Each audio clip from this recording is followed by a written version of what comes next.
नमस्कार, the Uttarakhand news में आपका स्वागत है। सीमांत सहित अन्य जनपदों की मुख्य खबरों में कुमाऊं मंडल में लगातार हो रही भारी बारिश के बीच आयुक्त व सचिव मुख्यमंत्री दीपक रावत ने आज पत्रकारों से वार्ता कर आपदा की स्थिति की जानकारी दी। उन्होंने बताया कि पूरे मंडल में 71 सड़कें बंद हैं, जिनमें नैनीताल जिले के 3 राष्ट्रीय राजमार्ग शामिल हैं। टनकपुर चंपावत हाईवे खोल दिया गया है, जबकि अन्य मार्गों पर मलबा हटाने का काम जारी है। पिथौरागढ़ के क्वीटी गांव में 8 मकान क्षतिग्रस्त हुए हैं, लेकिन सभी लोगों को समय रहते सुरक्षित निकाल लिया गया है। कैलाश मानसरोवर यात्रा का चौथा दल धारचूला में सुरक्षित है। मार्ग खुलते ही यात्रा आगे बढ़ेगी। मैदानी क्षेत्र में भी प्रशासन सतर्क है। हल्द्वानी और बाजपुर के जलभराव प्रभावित क्षेत्रों में स्थिति नियंत्रण में है। नदियों का जलस्तर सामान्य से ऊपर है, लेकिन फिलहाल खतरे के निशान से नीचे है। जनता से अपील की गई है कि नदियों व नालों के पास रहने वाले लोग सुरक्षित स्थानों पर चले जाएं और यात्रा से बचें।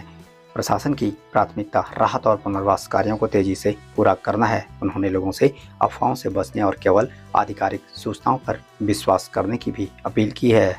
पहली अपील तो मेरी उन लोगों से है जो ऐसे इलाकों में रहते हैं कि जहां पे नदी नाले पास में है। यदि वो डेंजर जोन में है, किसी तरह का एंक्रोचमेंट है, तो पहला निवेदन तो मेरा यही है कि उन इलाकों में, उन घरों में जब बारिश होती है, कम से कम वहां पे ना रुका जाए।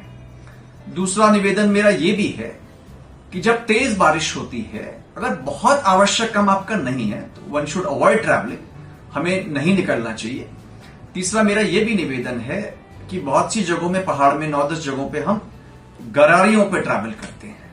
यद्यपि वहां पे हमने होमगार्ड्स लगाए हुए हैं, पीआरडीएस लगाए हुए हैं, लेकिन ऐसे मौसम में थोड़ा एक्स्ट्रा चलना मुझे लगता है समझदारी होगी, और गरारियों को भी हमें इस बीच अवॉइड करना चाहिए।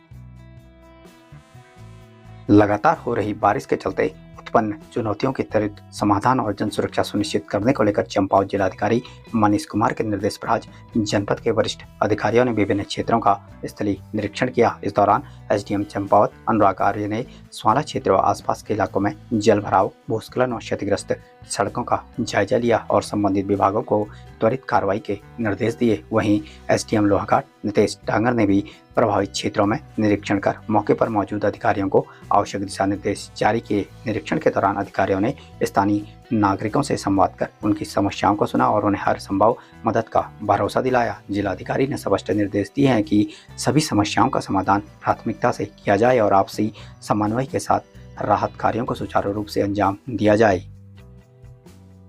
आपका सपना है एक बेहतर करियर का, तो मंजिल है सिर्फ एक, मानस कॉलेज पिथौरागढ़।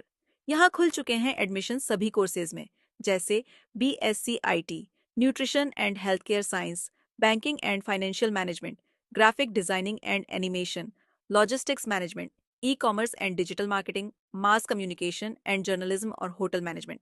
समर्पित शिक्षक, समृद्ध लाइब्रेरी, खेल सुविधाएं, कैफेटेरिया, हॉस्टल, ट्रांसपोर्ट सुविधाएं, 100% प्लेसमेंट असिस्टेंस और आईएलसी कोलोराडो से certified personality development classes.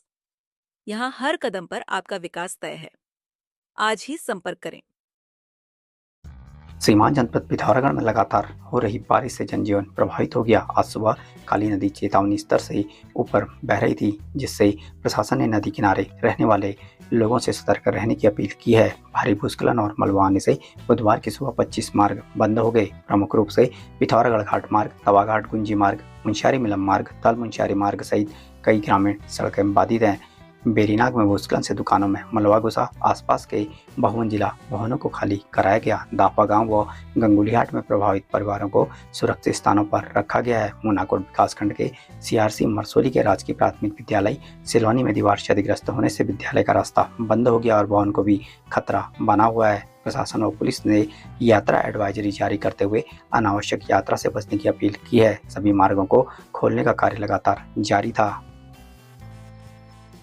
Dehradun में हो रही लगातार बारिश के मद्देनजर एसएसपी देहरादून द्वारा सभी थानों को हाई अलर्ट पर रखा गया है। थाना प्रभारियों को अपने अपने क्षेत्रों में राहत बचाव उपकरणों सहित 24 घंटे तैयार रहने और नदी किनारे बसे लोगों को सतर्क करने के निर्देश दिए गए हैं। बीती रात थाना नेहरू कॉलोनी क्षेत्र के दीपनगर में रिस्पन्ना नदी का उस्ता धंसने से 5 मकान क्षतिग्रस्त हो गए। एक मकान में फंसे 5 लोगों को पुलिस ने पीछे की दीवार तोड़कर सुरक्षित बाहर निकाला। आसपास के मकान भी खाली कराकर लोगों को सुरक्षित स्थानों पर पहुंचाया गया।